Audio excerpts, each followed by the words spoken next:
ale są przed wschodem słońca, by Niemiec chwerby skórę. Brylety szły do domu. Taci więzieni było na kasielach.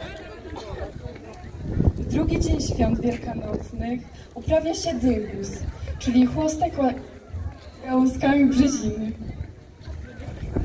W Syrakuejcach biegale chłopi, łed hecie do hecie.